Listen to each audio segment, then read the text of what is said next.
Hello mga ka-breast friend! This is Dan, your guwapa na warrior. So, today guys is I'm gonna share to you paano na ako na-find out na ako'y breast cancer. So, how I found out nga na ako'y breast cancer. This is part 1. Kaya magtaas ng vid siya no, pero nara sa inyo guys, so tanawon ninyo ni Ordili. Bitaw, ano na siya? Anong dagan sa storya guys? Martesa pa pagka-share oy. So bitaw guys, seryoso.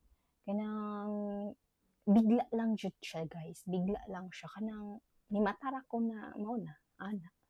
Kanang basta kay bisan sa nako recall murag wala jud ko'y kanang ma-connect nga or simptomas nga kanang karing like kanang kalentura ka giskan gini dili wala nga na guys. Kanang healthy kay ko.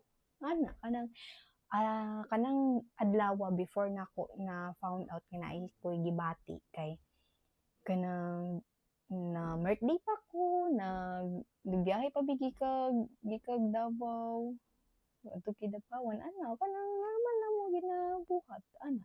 So ani ni guys, Monday morning pagmata nako sa buntag pagmatag yun guys na ako'y gibati nga sakit sa akong gilid. Dili siya direct sa dede, pero diri sa akong gilid. Diri sa akong gilid, guys. Monday morning. Then, I thought nga kuan lang siya, kaya tawag na, kanang tungod lang sa sleeping position, kanang kay kanang pagtulog mo gud ako ng Domingo hangtod pagmata na ako ng buntag kay mao lang gid akong position na tulog which is nakatakilid ba nga kini akong right side yung ana. So mo to abi na ako og kanang nagsakit lang tungod sa akong sleeping position kay dili man directly sa akong dede nako siya gibati. Sa gilid lang man. So bali murag ubos lang sa ilok ana ba. Dira lang akong gibati. So mo to wala lang ni continue lang ko sa akong day anang adlaw Monday continue lang ko sa akong day kanang padayon kung sa normal nga ginabuhat then pagka Martes kay kanang pagmata na ko na pud anang Martes naa lang gihapon ang sakit guys naa lang gihapon so yan ako nga pero katong ano nako tong pagka-feel nako nga na ako gibati sa gilid giingon na nako daan kay Marvin so abi lang jud namo lagi nga kuan lang no sa nang tungod lang sa sleeping position. So Martes anang adlaw Martes sa buntag nagyapon ang pain pagmata nako. Pero wala pa ko'y kuan, wala pa ko'y makapa na something. So wala lang padayon lang gyapon sa mong lakaw anang Martes nangibyog balay ana na tanan kanang regular na ginabuhat nako everyday. So after ato mga hapon na kay nalagi mi lakaw pag nanami commitment every Tuesday. So before ato nag-prepare na ko kay maligo ko. Dito na guys, pagkaligo na ako kay nag-prepare hubo na ko syempre tapos kanang pag-ana na ako sa akong kamay, pagtaas na ako sa akong kamay, check na ako ang dede na side then dito na naan ako'y nakapa nga something o hala murag nalagay something sa akwang diri na side. So, niya na ako nga, hala, dili po ito makapa-check up kay hapon tagabi na maghapit na alas 6 tapos pagka Wednesday nakakommit na mi sa schedule nga nami lakbon. Na so mo to niya naming after na lang sa mga nakommit na nako na schedule bago magpa-check up anak ko. So hantod Miyerkules sa buntag naglakaw mi kay nalagi mi na commit na daan na lakawonon nalihukonon so mo to.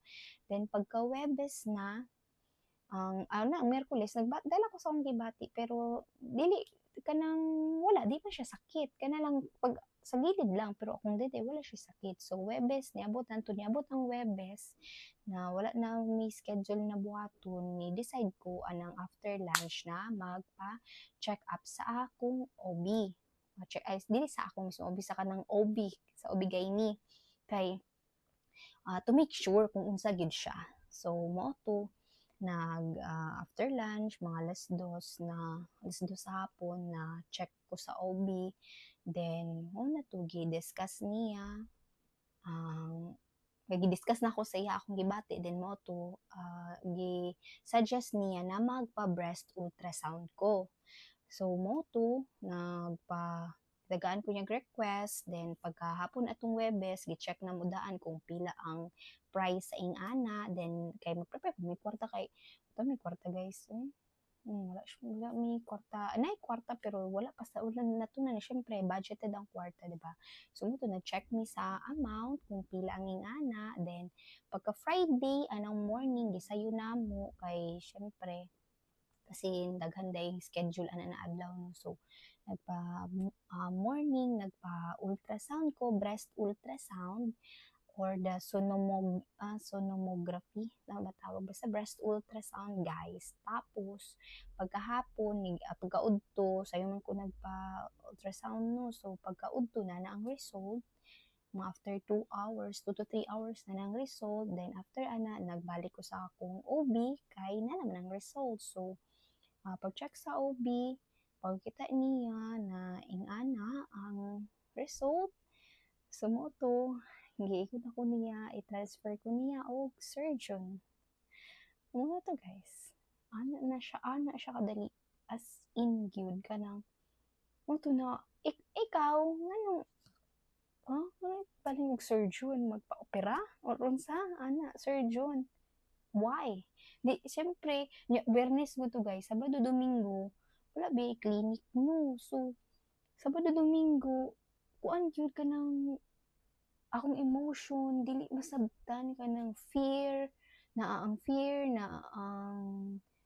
basta kanang puro more on fear kay syempre nakalitan ka sa panghitabo so nag-decide mi nga dili sa magsaba wala sa may sultian kay wala pa may final wala pa may result wala pa may findings di ba wala pa man pwede as in uh, final diagnosis mo na ba so we waited until Monday so during Sabado Domingo continue ko sa akong gipangbuhat then usahay maka good ko kanang matulala ko kasi syempre kanang kalit-kalit ba din makita mo gud mo sa ultrasound syempre nabatay Dr. Google so di kay ta kasabot sa mga medical terms si Dr. Google will help lahi ba si Google guys kay basta exage ba si Google no so syempre ikaw nataranta na nakaing-ana din una to so itong first part guys sa